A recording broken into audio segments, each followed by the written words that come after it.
आप लोगों के न्यूरोग्लायल सेल। न्यूरोग्लायल सेल बेटा क्या होते हैं, मैंने आप लोगों को बताए थे डेफिनेशन।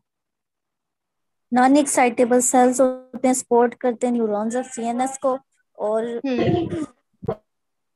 नंबर में ये ज्यादा होते हैं, स्मॉलर होते हैं हाँ। सीएनएस में न्यूरॉन्स। होती है, पीएनएस में नहीं होती।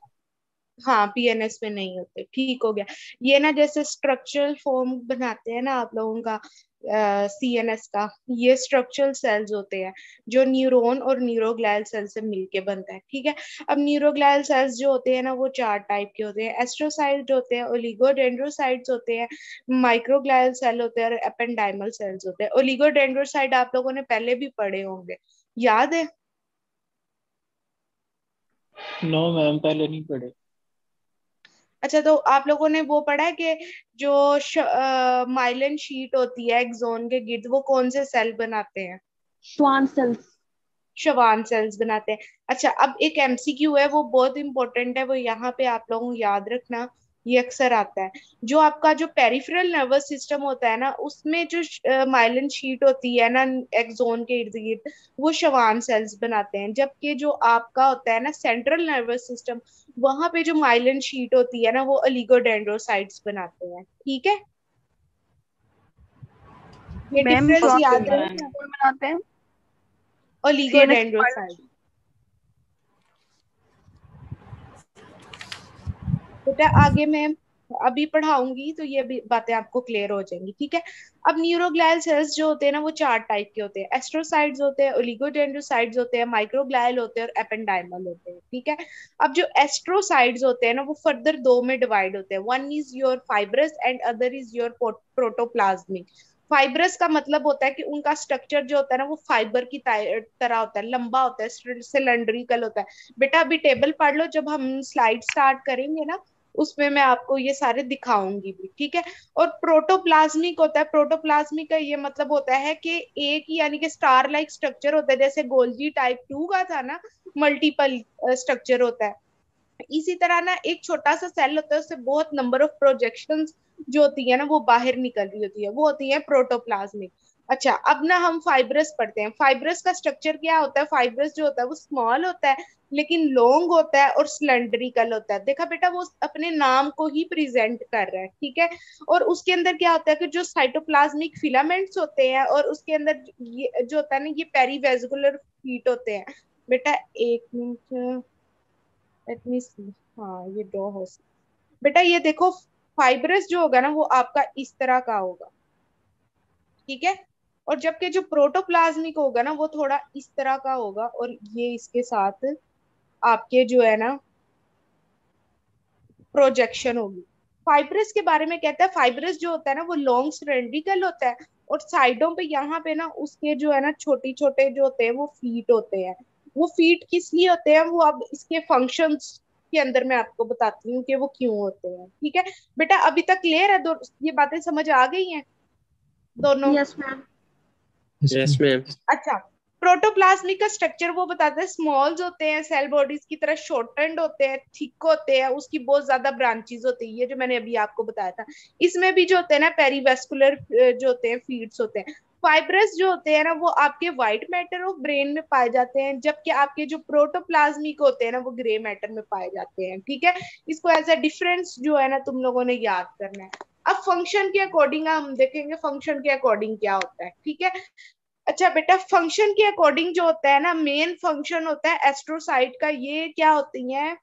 ये लेट्स सपोज आपकी ना, मैं आपको ड्रॉ करके बताती हूँ। ये लेट्स सपोज आपकी जो है ब्लड वेसल्स जा रही है, ठीक है। समझ आ गई?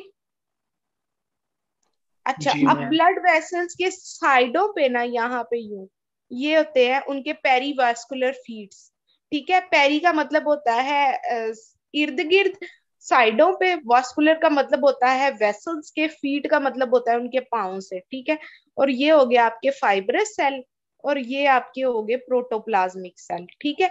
अब ये फीट क्या होते हैं, क्यों होते हैं यहाँ पे? ये बेटा इसलिए होते हैं कि ये लोग जो आपकी ब्लड सप्लाई के अंदर से न्यूट्रिएंट आ रहे होते हैं उनको ऑब्जॉर्ब करते हैं। यानी कि ये ना आपके पैसेज होते हैं, ब्रेन को कनेक्ट करवाते हैं आपके वेसल से, ठीक है। ब्लड से जो चीजें चाहिए होती है ब्रेन को नरिशमेंट के तौर पे उनको ऑब्जॉर्ब कर रहे होते हैं। जो ब्रेन के अंदर जो डिजीज मटेरियल होगा या ब्रेन के अंदर ऐसी कोई फॉरेन बॉडी घुस आएगी उसको ये ब्लड के अंदर फेंकेंगे ताकि वो वहां से वॉश आउट हो जाए। ठीक है बेटा, ये समझ आई है बात? Yes ma'am. ओके, गुड हो गया। अच्छा, अब फंक्शन हम पढ़ लेते हैं। फंक्शन में यही है कि ये स्पोर्टिंग सेल है, ठीक है। और ये क्या प्रोवाइड करते हैं? इलेक्ट्रिकल इंसुलेशन प्रोवाइड करते हैं। ये क्या करते हैं कि जो अपटेक है ना आपकी पोटाशियम आयन की, ठीक है, उसको ये जो है ना वेसल से लेते हैं, ठीक है।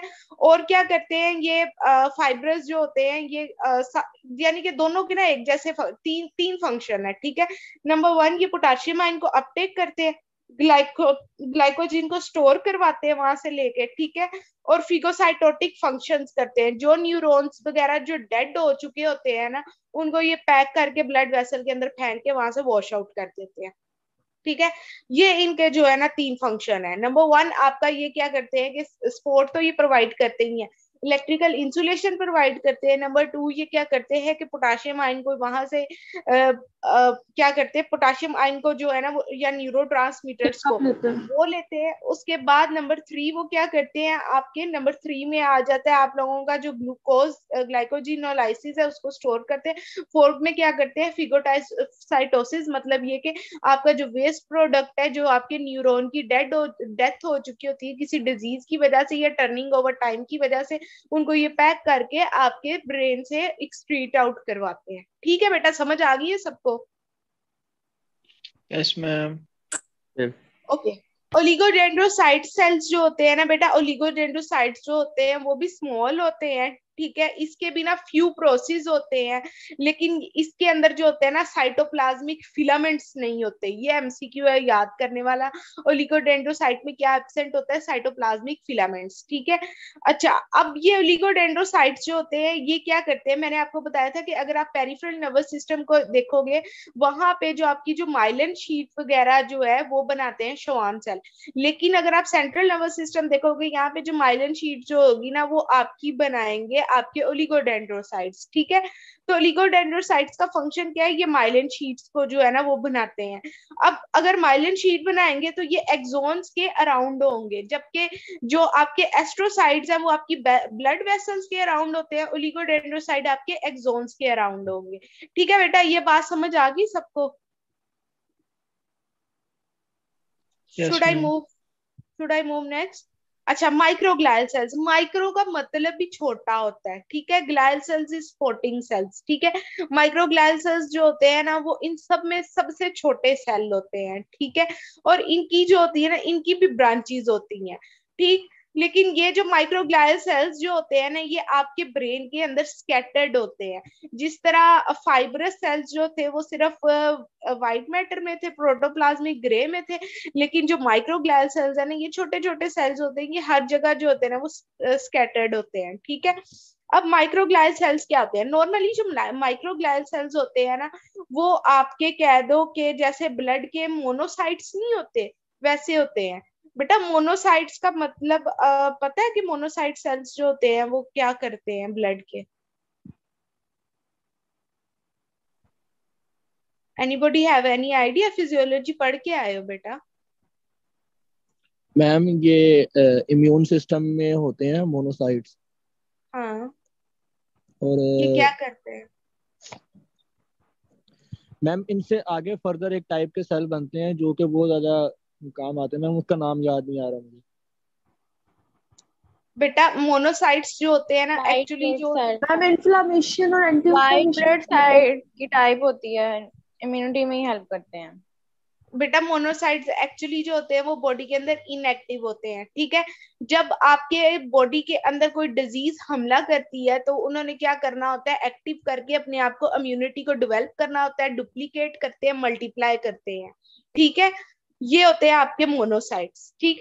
अब जो है ना मोनोसाइट्स का फंक्शंस जो होता है ना ब्रेन में परफॉर्म करते हैं माइक्रोग्लियल सेल्स, ठीक है। वो भी क्या होते हैं, सबसे पहले वो इनएक्टिव होते हैं, ठीक है। जैसे ही कोई डिजीज आ गई है या कोई फॉरेन बॉडी ब्रेन के अंदर एंटर हो गई है, वो क्या करेंगे, अपने आप को एक्टिवेट करेंगे। अपने आप को एक्टिवेट करने के बाद क्या करेंगे, प्रोलिफरेट करेंगे, यानी कि अपने नंबर्स को मल्टीप्लाई करेंगे और वो डिजीज को फिगोसाइटोस्ट कर जाएंगे, खा जाएंगे, ठीक हो गया, उन पार्टिकल्स को।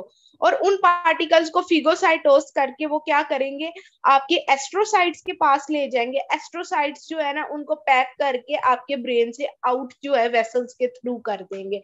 ठीक है बेटा, समझ आ गई इस बात की? बेटा मेरे यस मैम। साथ साथ बताया भी करो। मैम दोबारा बता दीजिए। बेटा मोनोसाइट्स जो है ना वो एक्चुअली आपके ब्रेन के अंदर होते हैं, स्कैटर्ड होते हैं, बिखरे हुए होते हैं, ठीक है, कोई एक पर्टिकुलर एरिया में नहीं होते। जब आपके ब्रेन के अंदर कोई फॉरेन पार्टिकल्स एंटर होता है या फिर आपके ब्रेन के अंदर कोई भी ये डिजीज पार्टिकल एंटर होता है जिससे ब्रेन को खतरा होता है, ये क्या करते हैं, ये अपने आप को वहां पे उस पार्टिकल के इर्द गिर्द ले जाते हैं। अपने आप को ये इनएक्टिव होते हैं, एक्टिवेट करते हैं, अपने आप को मल्टीप्लाई करके रिप्रोडक्शन करके अपने नंबर को इंक्रीज करते हैं और उस पार्टिकल्स को जो होते हैं वो इनगल्फ कर जाते हैं, फिगोसाइटोस कर जाते हैं, ठीक है। अब मोनोसाइट्स जो है वो उसको बाहर कैसे ब्रेन से लेके जाते हैं, ये आपके जाके ना मिल जाते हैं आपके एस्ट्रोसाइट्स के पास। क्योंकि एस्ट्रोसाइट्स तो बेटा देखो आपके घर में गार्बेज है ना, वो आपने गेट से ही बाहर फेंकना है ना। तो एस्ट्रोसाइट्स जो होते हैं ना वो आपके गेट वे होते हैं। वो किसके साथ अटैच होते हैं, आपके वेसल्स के साथ अटैच होते हैं, ठीक है। एस्ट्रोसाइट्स क्या करते हैं, वो फिगोसाइटोटिक पार्टिकल्स को एक्सक्रीट आउट करवाते हैं आपकी वेसल्स के साथ, आपकी वेसल के अंदर भेज के, ठीक है बेटा, समझ आ गई? Yes ma'am. ओके, गुड हो गया। लास्ट सेल आपके पास आते हैं एपेंडाइमल सेल्स। एपेंडाइमल सेल्स के भी 3 टाइप होते हैं, ठीक है। डायनोसाइट्स, ठीक है, फिर आते हैं टेनोसाइट्स और आपके पास आते हैं क्रोइडल एपिथेलियल सेल्स, ठीक है। ये 3 टाइप होते हैं, ईटीसी से याद रखना है आप लोगों ने, ठीक है। अब जो एपेंडाइमोसाइट्स जो होते हैं ना वो क्यूबाइड होते हैं, कोलमनर होते हैं, ठीक है। उनके ऊपर माइक्रोविलाई होते हैं और उनके अंदर जो होते हैं ना गैप जंक्शन होते हैं। बेटा हिस्टोलॉजी पढ़ी है आपने? No ma'am. No ma'am. अच्छा, फिर आपको ये क्यूबाइडर और कोलमनर का भी नहीं आइडिया होगा ना? मैम मैम ये तो क्यूबाइडल तो मतलब कॉलम क्यूब शेप में होंगे ना। इसका क्या है? कॉलम शेप में। ये देखो बेटा, ये लाइन मैं ड्रॉ कर रही हूँ, ये एपिथेलियल लाइन है। ये जो आपके सेल है ना इस तरह ये आपके बनते हैं क्यूबाइडल, ठीक है। थोड़े से अगर लंबे लंबे यूं यूं बनेंगे, ये सेल होते हैं आपके कोलमनर, ठीक है। ये कहता है क्यूबाइडल सेल होते हैं, कोलमनर सेल होते हैं और इनके ऊपर बहुत ज्यादा माइक्रोविलाई होते हैं। ये आप ना लगा लो कि इनके ऊपर माइक्रोविलाई है, ये माइक्रोविलाई। बेटा समझ आ गई है? इट्स अ वेग डायग्राम, लेकिन समझ आ गई आप लोगों को? Yes ma'am. अच्छा बेटा, मेरी बात सुनो, एक मुझे बताओ कि माइक्रोविलाई का फंक्शन क्या होता है? मैम डाइजेशन में हेल्प करता है ना। जी नहीं, माइक्रोविलाई बेटा क्या होते हैं, वो सीलियाज होते हैं। जैसे अमीबास के आगे सीलियाज होते हैं ना, वो उसकी मूवमेंट करवाते हैं, ठीक है। इस तरह सेल्स के ऊपर माइक्रोविलाई होते हैं, वो क्या करते हैं, फ्लूइड्स की मूवमेंट के लिए हेल्प करते हैं, ठीक है। एपेंडाइमल सेल्स जो होते हैं वो क्यूबाइडल है, कोलमनर शेप है, माइक्रोविलाई उनके ऊपर होते हैं, ठीक है।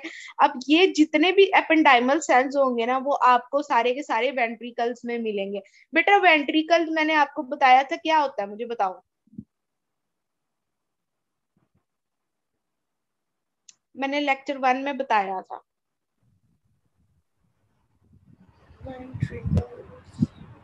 वेंट्रिकल सिस्टम मैंने बताया था ना, क्या होता है?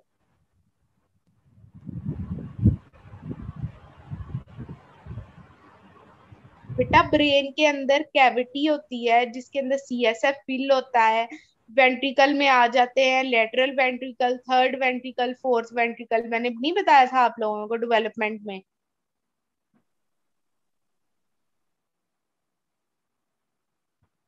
अब याद रहेगा या नहीं रहेगा? इंशाल्लाह मैम याद रहेगा। अच्छा, अब वेंट्रिकल सिस्टम में क्या होता है, सीएसएफ होता है। तो एपेंडाइमल सेल्स क्या करते हैं, वो सीएसएफ को सर्कुलेट करवाते हैं, उनकी एब्जॉर्प्शन करवाते हैं, उनकी प्रोडक्शन करवाते हैं। ठीक है। टेनोसाइट्स क्या होते हैं, टेनोसाइट्स भी जो होते हैं ये भी इसके साथ भी बेजल प्रोसेस होते हैं, मतलब ये कि माइक्रोविलाई के तरह उसी तरह के इनके अंदर प्रोसेस होते हैं। ठीक है। टेनोसाइट्स जो होते हैं ना वो आपकी कैपिलरीज के साथ बाउंड करते हैं। ये जो होते हैं ये आपके फ्लोर ऑफ वेंट्रिकल्स में होते हैं। इसका फंक्शन भी होता है, ट्रांसफर करता है ये सीएसएफ को। ठीक है। लेकिन ये कहाँ पे करता है, हाइपोपोटल फिजल सिस्टम। हाइपोपोटल फिजल सिस्टम का जस्ट अभी नेम याद रखो, हम बाद में पढ़ेंगे।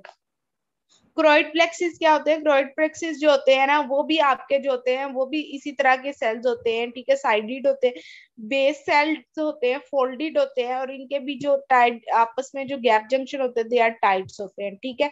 ये क्रोइड प्लेक्सिस क्या करते हैं, क्रोइड प्लेक्सिस जो होते हैं ना ये भी आपके होते तो वेंट्रिकुलर सिस्टम में है, लेकिन ये जो क्रोइड प्लेक्सिस होता है आपके ब्लड वेसल्स वगैरह जो होती है ना उसकी कवरिंग के पास होते हैं। ठीक है।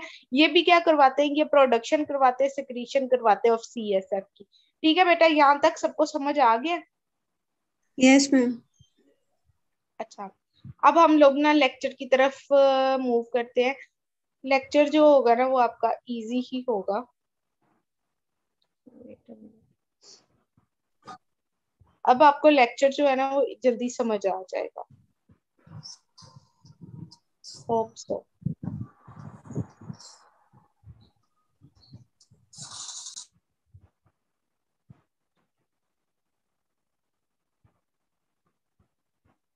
अच्छा बेटा, हमने पढ़ने थे neuroglial cells. Neuroglial cells are non exciting cells, spotting cells होते हैं।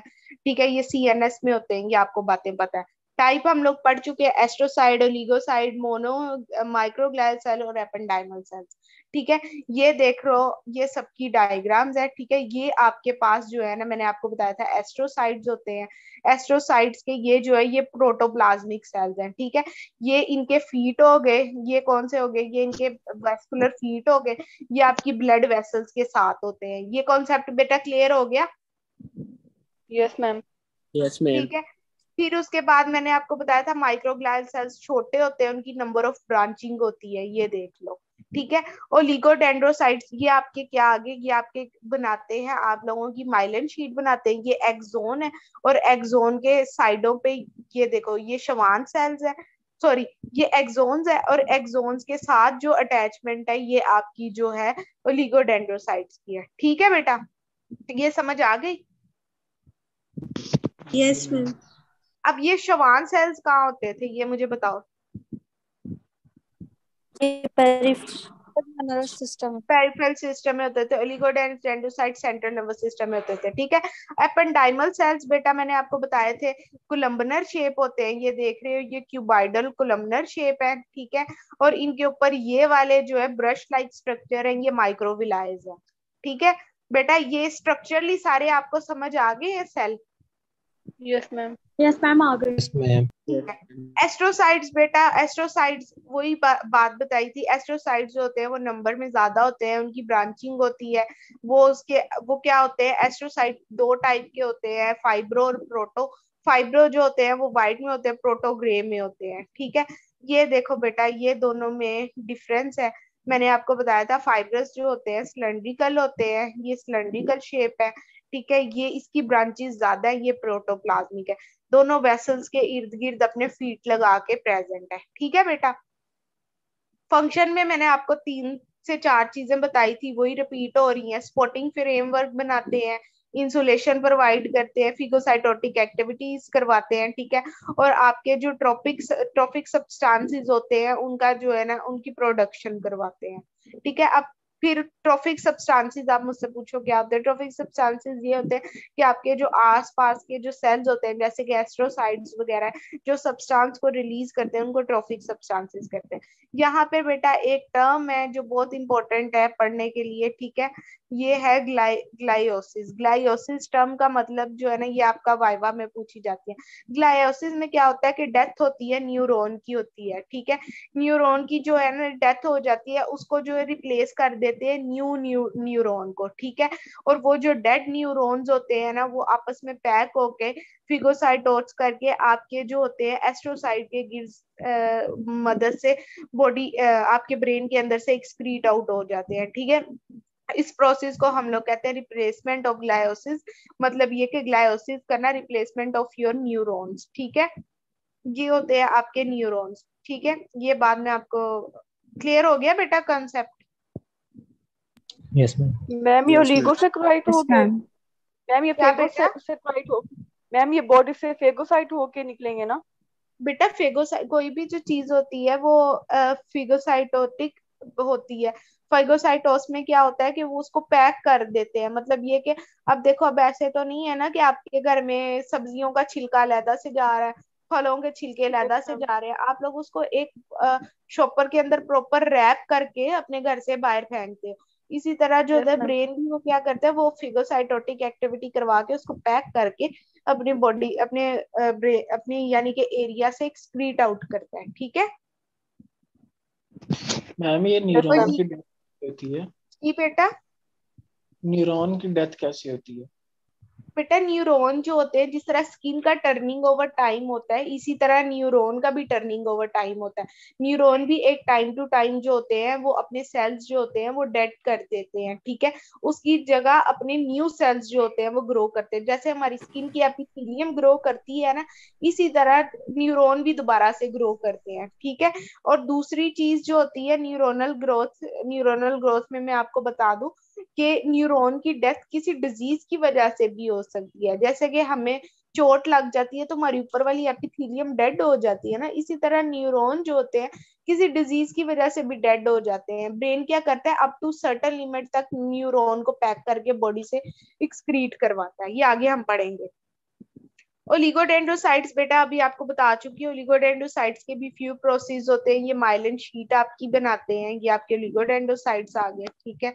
माइक्रोग्लाइल सेल्स मैंने आपको बताया स्मॉलेस्ट होते हैं, ये स्कैटर्ड होते हैं, ये माइक्रोफेजेस की तरह आपके बॉडी के अंदर एक्ट करते हैं। ये सबसे पहले क्या होते हैं, जैसे माइक्रोग्लाइल सेल्स जो होते हैं वो नॉन एक्टिव होते हैं, वो एक्टिवेट होते हैं, एक्टिवेट करके वो फिगोसाइटोटिक एक्टिविटी करवाते हैं, फिर उसको वो एक्सक्रीट आउट करवा देते हैं, ठीक है। ये सारी की सारी चीजें ना पढ़ लेना। ग्लायोसिस वही होता है। ग्लायोसिस क्या होता है, ग्लायोसिस होता है आपके जो सीएनएस के अंदर रिस्पॉन्स होता है। कोई भी जो सेल्स जो होते हैं वो इन्फ्लेमेट कर जाते हैं, या फिर ऐसे सेल्स उनको कोई डिजीज हो जाए या कुछ हो जाए, वो अपनी जगह से जो होते हैं ना वो उनको माइग्रेट करवाते हैं, ठीक है। जो आपके डिजीज सेल्स को निकालती है आपके सीएनएस, वो कैसे निकालती है, वो उनको फिगोसाइटोस करवा देती है, ठीक है। वहां पे जो आपके एस्ट्रोसाइट्स आते हैं, माइक्रोग्लाइल सेल्स आते हैं, वो प्रोलिफरेट कर जाते हैं, वो फिगोसाइटोस करते हैं, उसको वो एस्ट्रोसाइट के साथ कनेक्ट करके बॉडी से मूव आउट कर देते हैं, ठीक है।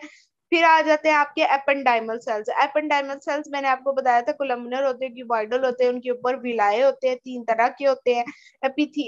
एपेंडाइमोसाइट्स होते हैं, टेननसाइट्स होते हैं और क्राइड प्लेक्सिस होते हैं, ठीक है।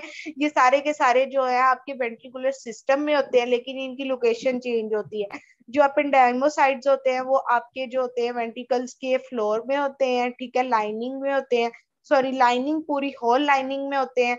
काइनोसाइट सिर्फ फ्लोर में होते हैं। जो क्राइड सेल एपिथेलियल सेल होते हैं वो आपके क्रोइड प्लेक्सिस के गिर्द होते हैं, ठीक है। ये आगे फंक्शन में क्या आते हैं एपेंडाइमोसाइट्स के सबके, वो क्या करते हैं, सीएसएफ की प्रोडक्शन करवाते हैं, एब्जॉर्प्शन करवाते हैं और रेगुलेशन करवाते हैं, ठीक है। अब आ जाता है आपका क्लिनिकल नोट। ये आप मेरे से एक बच्चा पूछ रहा था कि मैम जो आपके न्यूरॉन है उसकी डेथ कैसे होती है, और अगर फिर बच्चों का ये क्वेश्चन है कि अगर न्यूरॉन की डेथ हो जाती है तो हमने तो सुना था कि ब्रेन जो होता है वो रिकवर नहीं करता डिजीज से, ब्रेन की रिकवरी स्लो होती है, वो सब क्या है। अच्छा, अब न्यूरॉन के अंदर भी जो है ना वो लिमिट होती है अपने आप को रीजनरेट करने की। जैसे ये कि अगर न्यूरॉन है उसका एक्सोन जो है वो डैमेज हुआ, वो एक्सोन्स को दोबारा डेवलप कर लेगा, ठीक है। कोई न्यूराइड डैमेज हुआ वो उसको जो है ना वो डैमेज कर लेगा, ठीक है। अगर न्यूरॉन में इंजरी हुई है और बहुत स्वेयर टाइप की इंजरी हो गई है, ठीक है, ब्रेन का वो हिस्सा जो है ना वो कभी अपने आप को डेवलप नहीं कर सकता। माइनर इंजरी के अंदर जो होता है ब्रेन अपने आप को रोजमर्रा हम लोगों के ये जो डिजीज होती है जो ब्रेन पे भी अटैक करती हैं। अपने आप को जो न्यूरॉन्स हैं वो अपने आप को प्रोलिफरेट करके मल्टीप्लाई करते रहते हैं। लेकिन अगर हमारे पास डिजीज हो जाए, जैसे कि चोट लग जाए ब्रेन के ऊपर, ठीक है, ब्रेन के कोई हिस्से के ऊपर कट आ जाए, तो वो कभी भी अपने आप को डेवलप नहीं करता और फंक्शनली बंदा जो होता है ना वो लॉस हो जाता है। ठीक है, अब वो यही कहता है कि न्यूरॉन की जो इंजरी होती है ना वो रिवर्सिबल होती है और इरिवर्सिबल होती है। जो रिवर्सिबल होती है ना उसमें जो आपका जो फंक्शन होता है ना वो टेम्परेरी लॉस होता है, वो दोबारा से जो है ना वो अपने आप को गेन कर लेता है। ठीक है, जो आपकी इरिवर्सिबल होती है ना उसमें जो परमानेंट जो होती है वो न्यूरॉन की डेथ हो जाती है, आपका फंक्शंस जो होते हैं ना ब्रेन के वो दोबारा से नहीं होते। ठीक है, इसी तरह जो होती है न्यूरॉन्स की इंजरी आती है, एक्सोनल इंजरी आ जाती है आपके पास। ठीक है, एक्सोनल इंजरी में क्या होता है, एक्सोन्स जो होते हैं ना वो इंजर हो जाते हैं। ठीक है, एक्सोन्स इंजरी में, एक्सोन्स जब आपके इंजर हो जाएंगे, आपके एक्सोन्स के ऊपर कोई ना कोई प्रेशर आ गया, एक्सोन्स की डेथ होगी, तो क्या होता है कि जो आपके जो एक्सोन्स जो होते हैं ना वो आपके मोस्टली जो होते हैं ना पेरिफेरल नर्वस सिस्टम में होते हैं। ठीक है, सीएनएस में भी होते हैं लेकिन सीएनएस में लॉन्ग लॉन्ग एक्सोन नहीं होते। ठीक है, ये हम पढ़ रहे हैं अभी, नर्व्स पढ़ रहे हैं। अगर पेरिफेरल नर्वस सिस्टम के अंदर आपके एक्सोन्स जो होते हैं वो इंजर हो जाते हैं, तो क्या होता है कि आपकी पर्टिकुलर एरिया की जो सप्लाई होती है वो थोड़ी देर के लिए डिप्रेस हो जाती है, या उसकी फंक्शनिंग जो होती है ना वो कम हो जाती है। लेकिन एक्सोन के अंदर अच्छी बात ये होती है, एक्सोन अपने आप को जो है ना वो रीजनरेट कर लेते हैं इन अ पेरिफेरल नर्वस सिस्टम। जैसे कि कुछ लोगों को, बेटा आपने देखा होगा कि टांग में अक्सर दर्द हो रही है, ठीक है, खिंचाव महसूस हो रहा है, तो आपको डॉक्टर कहता है कि इसकी नर्व जो है वो कंप्रेस हुई हुई है। नर्व कंप्रेस का मतलब यही हो कि नर्व के ऊपर प्रेशर पड़ा था, एक्सोन्स डैमेज हो गए, इंजर हो गए। लेकिन नर्व जो होती है ना वो कुछ देर के बाद जो है वो अपने आप को रीजनरेट करवा के वो अपने फंक्शंस को 100% तो नहीं 80% रिकवर कर लेती है। जबकि जो सीएनएस के अंदर आपके एक्सोन्स होते हैं ना, वंस दे आर डैमेज, उनकी जो होती है ना डीजनरेट कर जाते हैं, उनकी जो होती है रीजनरेशन उतनी नहीं होती as compared to your peripheral nervous system. ठीक है बेटा, समझ आ गई है इस बात की? जी yes ma'am. Ma'am. Yes ma'am. अच्छा, अब एक्सोन्स जो होते हैं वो सीएनएस के अंदर कैसे डैमेज होते हैं? एक्सोन्स जो होते हैं वो आपके रेबीज की, वो रेबीज कहते हैं ना, पागल कुत्ते के काटने की वजह से डेथ हो गई है बंदे की 14 दिन बाद, रेबीज वायरस जो होता है वो एक्सोन्स के थ्रू ट्रेवल कर जाता है ब्रेन में। आपके ये पोलियो का वायरस जो होता है वो ट्रेवल कर जाता है, और हर्पीज वायरस जो होता है ना ये ट्रेवल करता है। ठीक है, अच्छा, अब ना आपके जो सेल्स होते हैं, एस्ट्रोसाइट्स हो गया, एपेंडाइमल सेल्स मैम हो ये गया, हर्पीज वायरस कौन सा होता है? बेटा हर्पीस जो होते हैं ना वो, हर्पीस दो तरह का, ये वायरस का नेम ही है। ठीक है, हर्पीस आपने कभी पढ़ा होगा कि स्किन के अंदर ना छोटे छोटे जो होते हैं वो, अक्सर एक पेशेंट आएगा आपके पास, उसकी ना स्किन के ऊपर ना बड़े छोटे छोटे दाने बने होंगे, दांतों के गिर्द बने होंगे, उसके जेनिटल ऑर्गन्स के गिर्द बने होंगे। ठीक है, अब वो जो होता है ना वो हर्पीस की निशानी होती है। हर्पीस क्या करता है, आपकी जो ट्राइजेमिनल नर्व होती है उसके थ्रू जो है ना वो ट्रेवल करता है, और ट्रेवल करके ना आपके ब्रेन को डैमेज कर देता है। ठीक है, ओके मैम।